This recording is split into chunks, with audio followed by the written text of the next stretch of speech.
Today, we see more negative talk about foreigners and a strong opinion spreading online everywhere. 外国人政策についてお伺いします。今、国民が削減すべきと感じているのは、議員の定数ではなく、外国人の受け入れ数だと我々は考えています。今後も外国人の受け入れを拡大していくのか、それとも抑制的に運用していくのか、総理の見解をお聞かせください。So why is Japan so important to talk about now and today? Japan is facing big problems, like an aging population and the need for foreign workers. And during times like these, far-right ideas can grow quietly, yet strongly.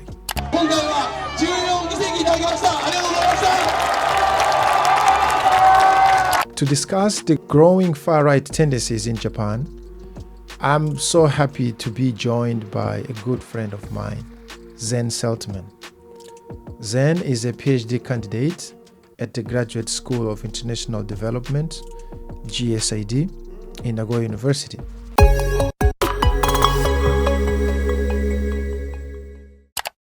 Zen, thank you so much for joining us and welcome to Makani Talks.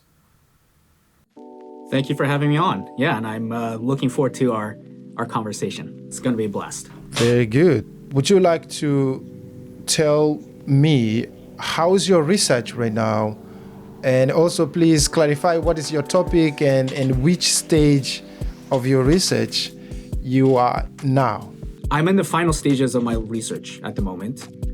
I'm trying to finish up my manuscript. Then I have to do my D3, the final presentation, and then my defense. So as far as the research progress is going, I have already collected all of my data. I've interviewed a lot of quote-unquote conspiracy theorists. I've analyzed the data, and right now I just have to complete my dissertation manuscript. So I'm on my way out. What exactly are you looking at? I know you've been doing this research for the past 3 years now? 4 years. 4 years. So would you like to just clarify in few words, what is the difference between misinformation and conspiracy theory? Absolutely. Okay. Yeah. But before I do that, I actually forgot to give information on what my research is, right? Oh, yeah. So let me just give you like one or two sentences. So, sure. So I study conspiracy belief here in Japan. So I study people who have a conspiratorial worldview of how, what unfolds in this world. And I specifically, my dissertation, my PhD specifically focuses on the COVID-19 pandemic. So as you know, there were a lot of conspiracy theories circulating during the COVID-19 pandemic, and Japan was not immune to that, right? There were a lot of people here who are extremely suspicious of the institutions, medical experts, etc. So I interviewed people who would be considered conspiracy theorists who believe in COVID-19 conspiracy theories. And then I kind of try to understand how they engage with Japanese society, more specifically, how they participate politically. So they have these conspiratorial beliefs about how the world works and how Japan is governed. And they also have this very strong sense of moral urgency because they believe that these conspirators are harming society. So I want to see how do they then engage politically to stop these conspirators. So that's my dissertation topic. Now going back to your question. So a conspiracy theory, simply put, is this belief that there is a secret influential organization or group of people who are pulling the strings behind the scenes, right? So whenever something major happens in this world, there's a possibility that we are not privy to the entire truth, right? We cannot see what's truly going on. And so if you believe that there's something going on behind the scenes where there might be a puppet master or some, it could be anyone, right? It could be government, something even much more powerful. It could be corporations. It could be influential figures. And if you believe that these people are actually doing something secretly, right, without the public knowledge, that's a conspiracy theory. We hear conspiracy theories every day, right? Oh, I guess yes. Every day. They're very popular. And it was so interesting to see a lot of the theories popping up during the COVID-19 period. Mm-hmm. right?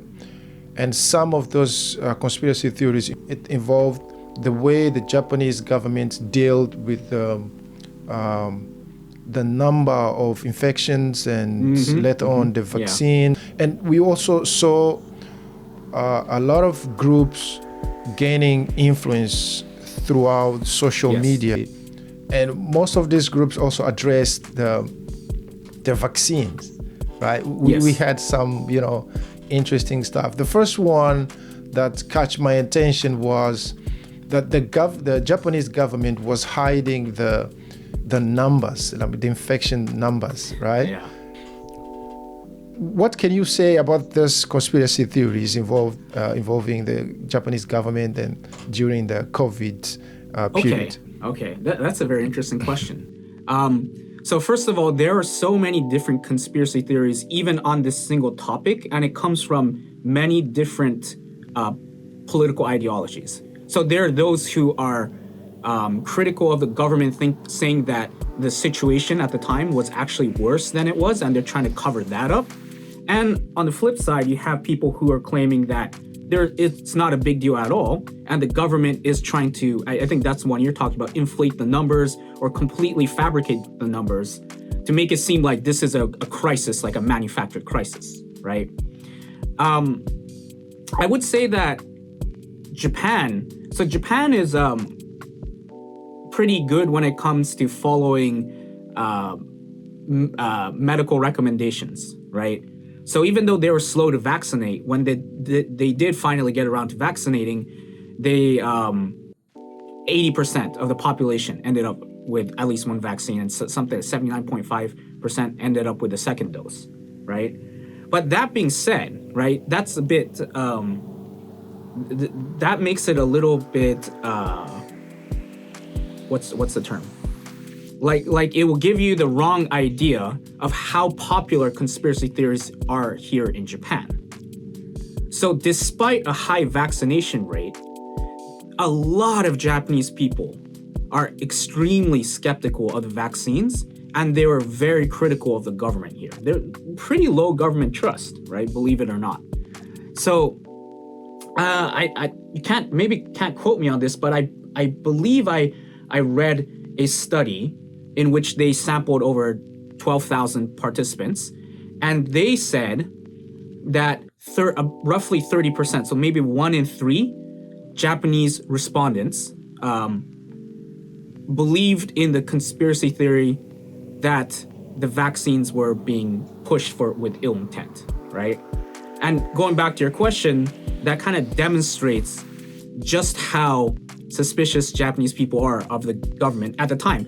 Don't get me wrong, they're still incredibly suspicious now, and in general, the general trend in Japan right now is just like trust in the government has been eroding gradually, right? As things are getting worse, the economy is a hit, et cetera, et cetera. That's true. In terms of output, what did you get so far in your research? In terms of output or progress? Yeah. So my research, it's not large scale, right? So I cannot really make any generalizations about the public in general, but that's not the goal of my research. Okay. I'm kind of trying to understand the psychological mechanisms of people who hold conspiratorial worldviews, right? And how do such individuals then try to use politics or the political sphere to combat, right, the alleged conspirators, right? And in that sense, I think that I came up with quite a few original insights, especially empirically, but ones that would challenge the prevailing theories. And the biggest insight that I gained from this is the fact that conspiracy theorists are kind of associated with democratic erosion, kind of withdrawal from formal politics. And while that more or less stands true with the people I interviewed, it's a lot more nuanced than that, right? Because humans are not simple. We're not simple creatures, right? We are thinking animals. That maybe you don't agree with the way that conspiracy theorists, right, perceive the world, but in their own in their own view, they still follow logic, right? So a lot of my respondents kind of understood, right, or believed that the government was captured by conspirators, right? So then the question is, how would you perform or how would you act in that kind of environment? So many of them would then try to take the battle online, right? So they're trying to fight these conspirators through alternative media sources, right? Through internet, trying to kind of proselytize, trying to spread their beliefs, right? Of course, they did this. Some of them, let me preface this by saying that Japanese people, generally speaking, are very private individuals, right? So you don't really see the extent of people protesting and kind of like arguing with the government like you would see in the West, for example, right? There are protests, but they're a much larger scale. But this is not an indication of actual belief and number of people who believe in these things, right?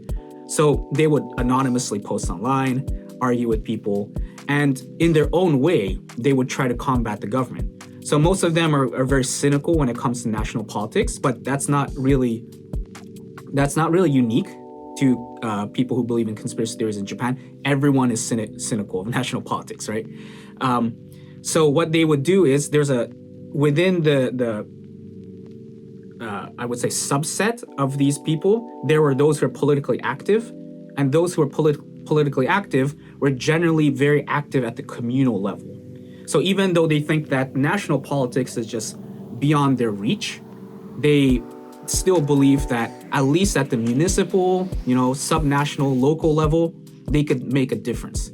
So I even interviewed a couple of people who ran for office, right, at the municipal level. One of them won and has higher ambitions, of becoming governor of a place. And another person wasn't as successful, so they instead kind of took to the streets and they were doing a lot of demonstrations and things like that. Yeah. That's interesting. Well, I mean, I wish, your research progressed well and, you can reach your objective as soon as possible. And now going a little bit into what is happening right now and Japan's politics, and to specifically highlight the far-right tendency in Japan. Japan has made a couple of headlines recently, and social media. They have. It's everywhere on social media. Foreigners, immigrants are terrified. Are terrified, right? The far-right tendency, it's not something new in Japan. It's not, right? No, absolutely not. It just to draw a short context here, the far-right tendency was pretty much strong in the pre-World War II period with the ultra-nationalism, views and rhetoric. They're fascists. Right? Yeah, exactly. And then after the war also, we've seen some, if we dive into the history, we will see a lot of evidence of, a far-right tendency as well. And then, more recently, the Sanseito, right? And Sanseito is believed to be taking advantage of this anti-government sentiment, or people are not happy at all with the government. And I believe this also has to do with how the economy is progressing and everything. So let me ask you this, Zen. Are the immigrants in trouble in Japan? Let's get straight to it. Huh? I don't think immigrants are in trouble in Japan, actually. I think it's going to become much, much more uncomfortable for immigrants. But this is an inevitability of just the current trend of the world, right? It's not just Japan. This is every Western country, every developed country that's taking in migrants right now, right? Because what happens when things aren't going your way? You need to blame someone, right? I mean, just psychologically, we need to blame someone. It's scapegoating. Old strategy. Migrants are an easy scapegoat, right? Now, don't get me wrong. Obviously, there are some tension and some friction, right, that comes with migration, right? So not all of these concerns should be dismissed, but they are not the boogeyman that like the party like Kamiya, Sanseito's party is trying to make it out to be, right? This is simply a red herring from other much more worrisome issues that the country is facing right now, right? And Japan needs migrants, right? I mean, I think everyone watching this would, if they're remotely familiar with what's happening in Japan right now, right? With the aging population crisis and the fact that there are no children anymore, right? They understand that Japan, they have just a handful of solutions to this, right? One of them is automation, AI. Another one is migrants, right? So whether they want to or not, they have to, and they 100% will, I guarantee, accept more migrants, right? So are foreigners in trouble? Well, not necessarily. Is it going to become harder for them? Absolutely, right? And they, in the coming years, I'm a little bit worried about what they're going to do. Yeah. But it's not to the point where, there's for example, there won't be any mass deportations, nothing of that scale. That's my take on it, at least. Okay. Maybe in terms of people coming in, I think Japan is kind of in an advantage position because it's an island, and traditionally I think the Japanese government dealt very well with controlling who is coming to Japan, right?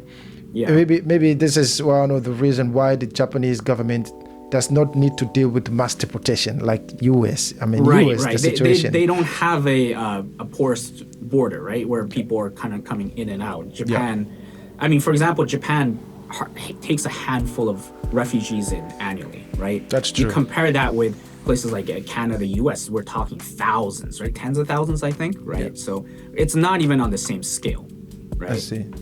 But what exactly is at stake right now? Why are we discussing immigration the way we are discussing now in Japan? What happened? So,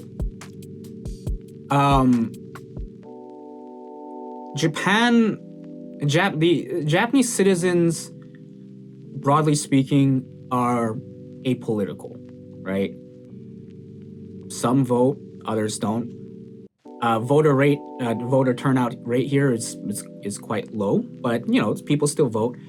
But for the most part, people are not really interested in politics. That's why the LDP keeps on winning, right? And that's probably by design, right? So surviving on old people voting. Yes, yeah. And our beloved supervisor, we both have the same advisor, right? He once he gave me a nice analogy, which I'm going to repeat here. But Japan is like that frog in that pot of boiling water, right? And they're slowly upping the heat, right? Making it hotter and hotter. Yeah. And as long as they're doing it gradually and, they're comfortable enough, the frog's not going to hop out, right? It's going to get boiled to death.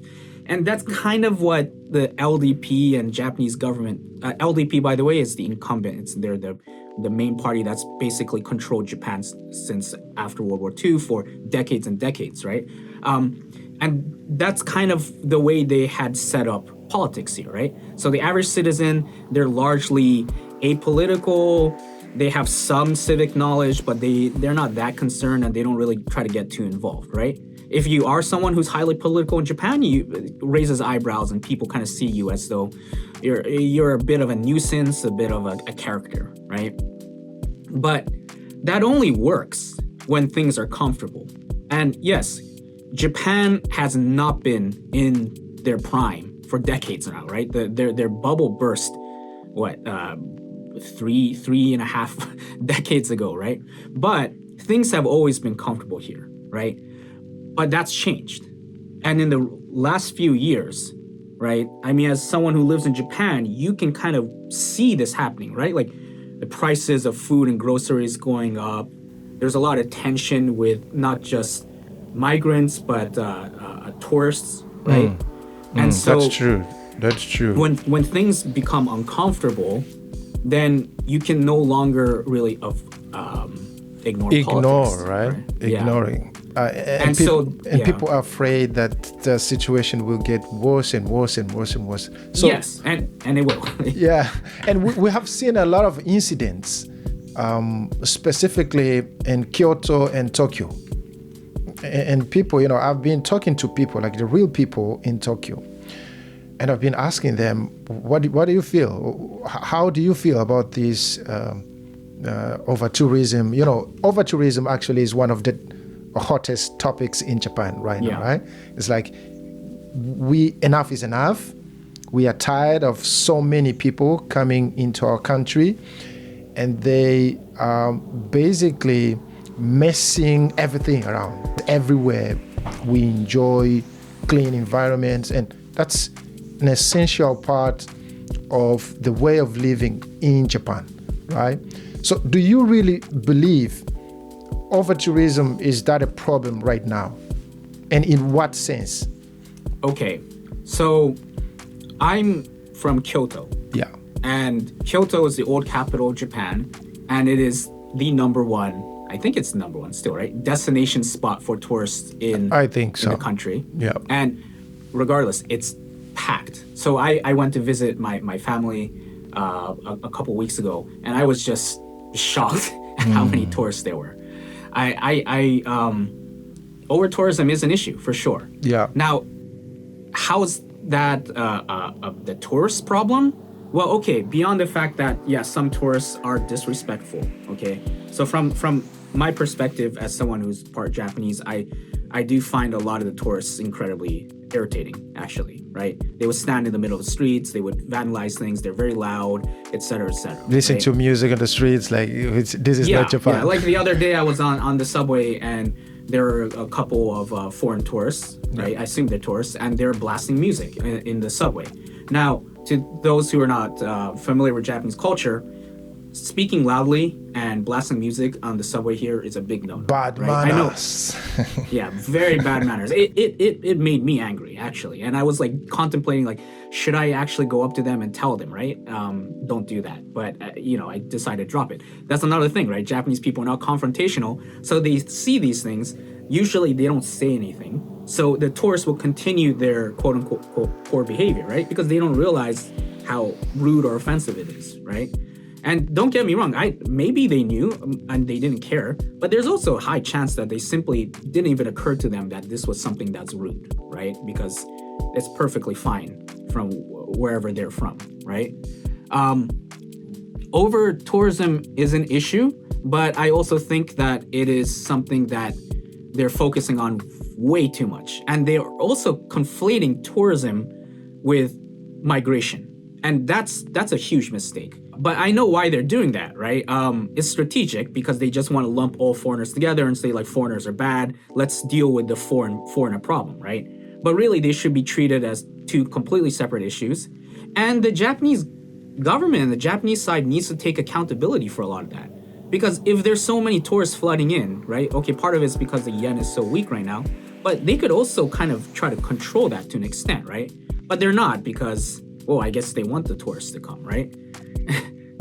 So it's like it's kind of like a very difficult to deal with lover, right? Where it's like one part of them wants you and the other part is like, no, stay away from me, right? So how do you deal with that? And of course that extends to kind of the migration issues in Japan as well, that they don't really want migrants, but they need them, right? They don't really want tourists, but they need them, or it's good to have them, economically speaking. Okay, let's start from they don't really want them.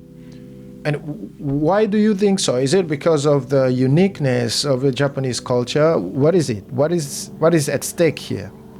So Japan is a homogenous society, right? That's we can get into history of that. It's not always been the case. But currently, as it stands, Japan is extremely homogenous, right? They have like one large majority ethnic group, one dominant culture, and they're just not very flexible, right? For example, I'm an English teacher, right? I teach English at a university, and it's kind of common knowledge among those who teach English here that despite the fact that many of these people learn English from elementary school, they cannot speak the language. And why is that? Well, because their language education system is not the best, right? But they're not really trying to change that because English is kind of the same way they approach English is the same way they approach multiculturalism, which is kind of like this. We like the idea on paper, but we don't really want to do it, right? I see. Well, that is insane. And then the second part is we need them, right? So it sounds to me like a dilemma, right? On one hand, you want to protect your culture, you want to protect the Japanese style. So what do you think? Is the government dealing with the dilemma here? They're winning and they're fighting an unwinnable war, right? Like you can't have the cake and eat it too. So Japanese first and make Japan great again, kind of the current far right slogans, right? Borrowed from Donald Trump. That's just not attainable, right? They need to be realistic. They need to be practical, right? And deal with the cards that they're dealt, right? Because Japan's not competitive anymore, and if they want to fix that, I don't think there's an easy solution, and it certainly doesn't involve controlling migration, right? That's a conversation for another time. And I'm not really an expert on this or anything, but I have my opinions on why I feel like Japan is lagging behind, right? When it comes to global competition. A lot of it is, in fact, cultural as well, right? So what should Japan and the Japanese government do? Well, as all governments try to do, they try to satisfy their constituents so that they can win the next election, right? Survive. Short term. Yeah. And they're looking to survive, which makes sense, right? That's the ultimate objective in politics. Which is why you see this trend towards the right? So you mentioned, right, how the LDP, the incumbent party, there are groups within it, right? Yeah. They're factions. And the current prime minister, Sanae Takaichi, she was a protege of Abe, the former prime minister who was assassinated. The late, prime minister. Yeah, that's prime minister. But Abe was also kind of a strongman type, right? And he was a traditionalist, and he was a conservative, kind of controversial, very conservative. He wanted to revise the constitution, change Article 9, etc., etc. And Takaichi within the incumbent party is seen as like a staunch conservative. Yeah. So now, why would they select her? Well, because they kind of heard the vox populi, right? The voices of the people, and they saw the trend, which is that Japanese people right now, at least the ones who are kind of actively voting, right? A lot of youth, by the way, are supporting, backing these ultra-conservative parties like Sanseito. So let me give you a little bit of information on who Sanseito actually are. Yeah, please. That's that topic I wanted to discuss later, but please, go ahead. Okay. But it's kind of important because it seems like a lot of the current government is trying to appeal to the Sanseito voters, right? So the Sanseito is this populist party that emerged in 2020 during the pandemic. It was founded by this guy called Kamiya, who was like a YouTube personality, political pundit, and they started by platforming conspiracy theories on COVID-19 vaccines. So they were anti-vaxxers. They were spreading a lot of conspiracy theories about the World Health Organization, masking, the stuff that was actually quite prevalent in other parts of the world as well, right? And so that was part of their success. But at the time, they were kind of starting to gain prominence, but they were still seen as kind of like this little rinky-dink party, right? But they very smartly utilized the online sphere, right? The social media to garner support. So a lot of their current supporters, by the way, are the youth. There are a lot of young Japanese who actually that they've managed to connect with. And in 2022, they managed to win a couple of seats in the upper house, right? which kind of shows that even though it's just 2 seats, right, out of hundreds, that there were something to be dealt with, right? You cannot ignore them anymore, right? And then between 2022 to now, 2025, they have roughly 100 seats in local government, right? And this all kind of accumulated, kind of reached a point in the latest election that happened this year, right? Just a few months ago, in which they actually managed to win 15. They currently hold 15 seats. And what was kind of shocking to a lot of people, including myself, was the fact that the LDP and also like kind of the prevailing quote unquote leftist party, you know, like the establishment party, the main opposition, they lost a lot of their seats to Sanseito, right? And they were kind of running on a platform, still a little conservative, but by and large, much more foreigner friendly, right? And now they had their own issues as well when it came to leadership and stuff like that, and that played a role. But that kind of indicated to the people in power, right, that whatever Sanseito was messaging, which was extremely anti-foreign, and that was kind of the center of their rhetoric, right, and anti-globalist, was obviously something that was very important to a lot of voters in Japan. So when the LDP saw that, they decided, right, to go the conservative route, right? Rather than trying to kind of woo the people on the left, they're like, all right, our solution is you got to shift even more to the right, towards Sanseito. To keep up with the trend. Exactly, to keep up with the... Exactly. So in that sense, Sanseito won big time. Not only did they win a whole bunch of seats, but their main concerns are now being at least somewhat addressed by the Japanese government, right? And now things that I would say, like even some of their more conspiratorial talking points are kind of, they're being entertained in mainstream media. You know, it's not fringe anymore, right? So, good job, Sanseito. You know, just to be clear, I do not like Sanseito, but it is very impressive what they managed to do, right? So they manage, right? Are they taking advantage of this bad economic period for Japan? Yeah, the sentiment is real, right? I mean, there's a reason why anti-establishment parties are gaining traction all over the world, whether they're left or right wing, right? Yeah.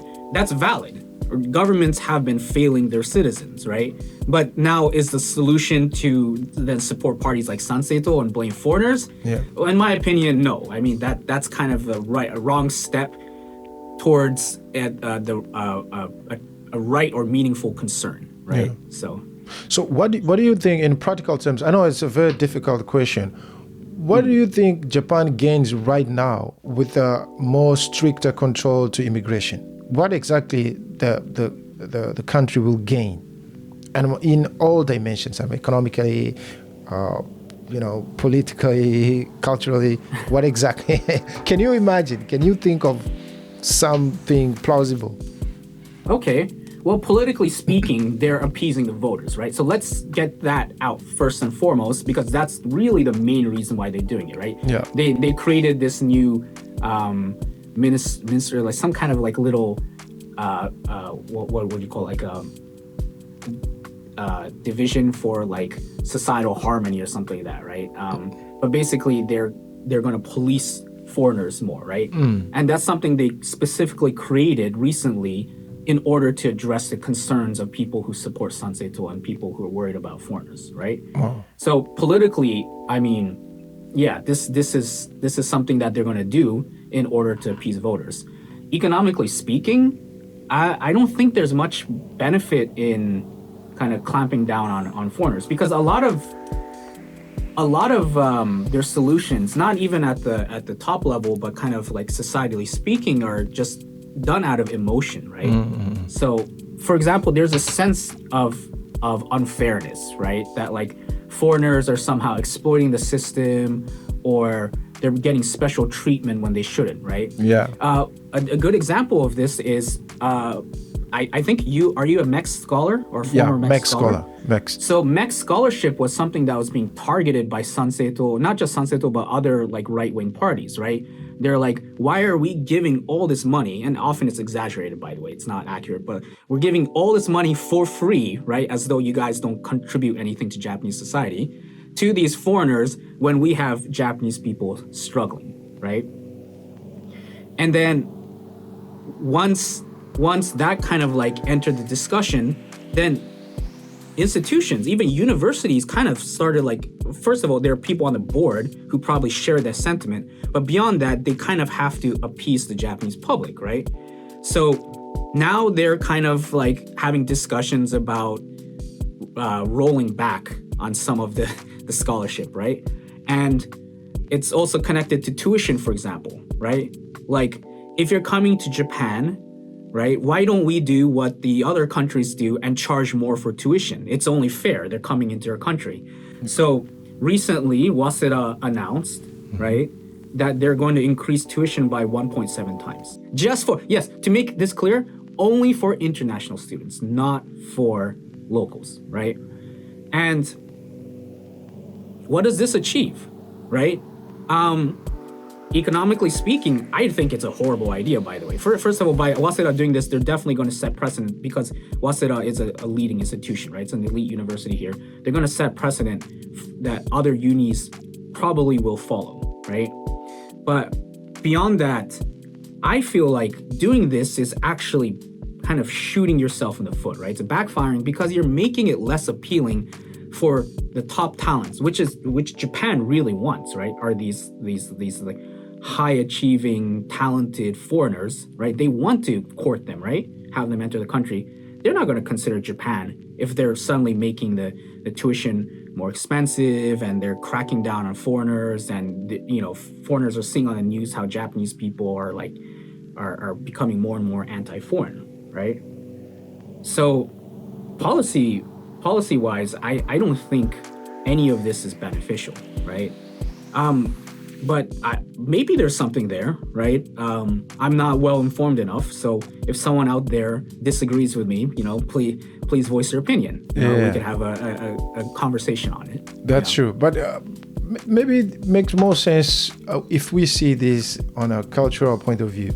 I mean, as you know, Japan is very much about social harmony, right? Like, this may sound like a cliche, but they absolutely are. Yeah. And if you have a tourist come in from a country that is very culturally different from ours, there's this thing with like a lot of tourists is you're kind of in vacation mode. So you go to a foreign country, you don't really think about these things, right? You're a lot less considerate about these things than you are back home, right? Yeah. And you also feel like, you know what, I'm going to do whatever and then I can get away with it, right? Because I'm just going to go back home. So I think there is that dimension. So when people are recorded misbehaving, then probably a lot of that feeling of resentment is like, oh, you think we're a joke, right? Like you're treating this like that, this is like your playground or something, right? Kind of starts boiling over, right? Yeah. It's a very emotional response. Admittedly, I react that way too when I see videos of your tourists like defacing a shrine or like damaging property or getting drunk and harassing people, right? So, yeah. So right. It's like Waseda isn't a private institution, right? Yeah. So it means, the private institutions, private entities are also responding to that, and that means it's serious. It's serious, so it's coming. Yeah, and also kind of Japan does this follow the leader thing, right? So once someone sets the trend, right, like the government kind of sets a certain mood, then even the private sector, like all else follows. Follow the suit. So, yeah. That's interesting. That's interesting. Well, let's see how it's gonna go. We expect to see more and more policies that, will make immigrants, like you said, a little bit uncomfortable. Because I also don't believe the government is trying to fight foreigners. Like they want foreigners gone. Yeah, it's kind of, part of it is performative, but the performative has reached a level where it's really going to affect our lives, right? So. That's true. Maybe as one of the justifications from the government is like, for example, when it comes to increasing the visa extension fees, it's like we want to